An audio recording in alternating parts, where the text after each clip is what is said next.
Hello everyone, আসসালামু আলাইকুম। গতকালকে কি করলাম সব কিছু থাকছে এই ভিডিওতে। সকাল থেকে সন্ধ্যা পর্যন্ত যা যা করলাম সবই দেখতে পাবেন। আর আমার ভালো লাগা থেকে যেহেতু শেয়ার করি, আমি কালকের দিনটাও আপনাদের সাথে শেয়ার করছি। আমি এই যে আমার আব্বু লিচু পাঠিয়েছিল আমার জন্য ঝিনাইদহ থেকে। আব্বুরা আসতে পারেনি, একজনের কাছে দিয়ে দিয়েছিল, সে লিচুগুলো খাচ্ছিলাম। সেটা বৃহস্পতিবারে পাঠিয়েছিল। আর শুক্রবারে এই যে সকালে উঠলাম। সকালে আমি মূলত শুক্রবারের দিনটা একটু লেট করে উঠি, বেশ লেট করে উঠি অন্যান্য দিনের থেকে। কিন্তু কালকে আমার ঘুম ভেঙে গিয়েছিল, তখন আমি ভাবলাম একটু নাস্তা তৈরি করতে হবে। এই জন্য আমি রুটি তৈরি করে নিলাম। রুটি আমি ইচ্ছা করে রুটিও করি, অনেক সময় রুটি করি না, অন্যান্য নাস্তা করি। আজকে রুটি করেছি। আর আমার আবার তেলে ভাজা পরোটাটা ভালো লাগে, এই জন্য আমি 2টা তেলে ভালো করে সেঁকে নিচ্ছি হালকা তেল দিয়ে। আর 4টা রুটি করেছিলাম। আর এটা গমের আটা, আমার আম্মু আমার জন্য পাঠিয়েছিল আমাদের জমিরটা। আর গমের আটার রুটি করতে একটু কষ্ট হয়, আমি ফার্স্টে পারতাম না এটা করতে, এখন আমি শিখে গিয়েছি। আগে আমার আটকে যেত আটাগুলো তৈরি করার সময়, এখন পারি আলহামদুলিল্লাহ, এখন অনেক কিছুই পারি। তার সাথে আমি ভেজে নিয়েছিলাম 2টা ডিম ভাজিতে পেঁয়াজ মরিচ দিলে আমার কাছে অনেক ভালো লাগে, মানে রুটির সাথে খাওয়ার জন্য। এই জন্য আমি পেঁয়াজ মরিচ দিয়েই ভালোভাবে ভেজে নিয়েছি, এই যে দেখতে পারছেন। আর এই যে আমি খাওয়া শুরু করেছিলাম, সাথে একটু মুরগির মাংস ছিল সেটা দিয়ে। তারপরে এই যে দুপুরের জন্য আমি রান্না করব খাসির পায়া বলেন আর নেহারি বলেন, যেটাই বলেন না কেন। আর আগে আমি কখনো এটা করিনি, এই ফার্স্ট টাইম করছি। ভাবলাম যে আপনাদের সাথেও শেয়ার করি আমি যেভাবে রান্না করি। মানে রান্না আজকে করিনি আমি আগে কখনো এটা রান্না। আম্মু ওরা রান্না করে দিয়েছে, আমি সেটাই খেয়েছি।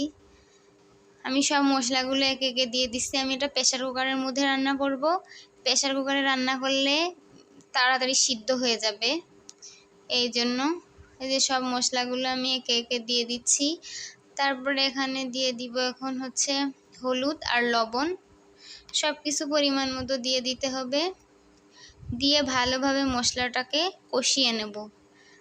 মশলাটা যত বেশি কষানো হবে ততই মনে হয় টেস্ট আরও বেড়ে যাবে। আর কে কেমন করে নিহারি রান্না করেন সেটা আমাকে কমেন্টে জানাতে পারেন। আমার থেকে আরও ভালো পারতে পারেন, কিন্তু আমি আজকে রান্না করেছিলাম আলহামদুলিল্লাহ, আমার কাছে বেশ ভালো লেগেছিল। আমি তো ভয়েসটা পড়ে দিচ্ছি, আমার খাওয়া আগেই হয়ে গিয়েছে। এই যে এখন আমি দিয়ে দিচ্ছি সবগুলো দিয়ে ভালোভাবে কষিয়ে নিব।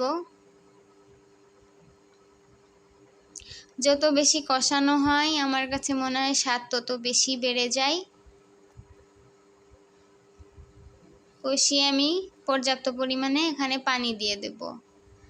পানিটা একটু বেশি করেই দিব যেন ভালোভাবে সিদ্ধ হয়, মাংসের মতোই রান্না করা লাগে।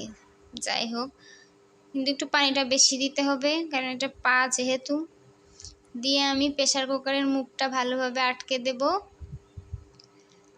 এই যে আমি আটকে দিচ্ছি, দেওয়া হয়ে গেলে এই যে আমার 6-7টা মতো আমি সিটি দিয়ে নিয়েছি।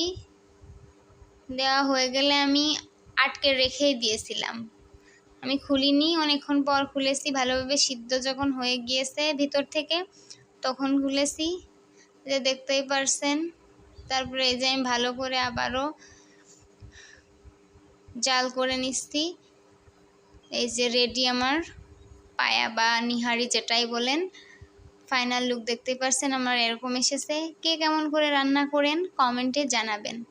তারপরে চলে গেলাম ছাদে বিকালবেলা। আমার ছাদে সবজি বাগান আছে, সবাই তো কম বেশি জানেন, আমি আগের ভিডিওতে দেখিয়েছিলাম। তখন আমার গাছগুলো ছোট ছোট ছিল, এখন বেশ বড় হয়ে গিয়েছে, ফুলও এসেছে। কিন্তু বেগুন গাছে ফুল আসছে কিন্তু এখনও ফল আসেনি, কারণটা কি জানি না, কমেন্টে জানাবেন যদি আপনাদের জানা থাকে। এতে সার দিচ্ছিল গাছে। আমার গাছের অনেক যত্ন নেওয়ার চেষ্টা করি, যেগুলো টব আছে সবগুলোতেই লাগানো হয়েছে। মরিচ গাছ, ঢেঁড়স গাছ, বেগুন গাছ, আগে অনেক গাছ ছিল। এই যে এইভাবেই দিনটা গেল। সবাই ভালো থাকবেন, সুস্থ থাকবেন। আল্লাহ হাফেজ।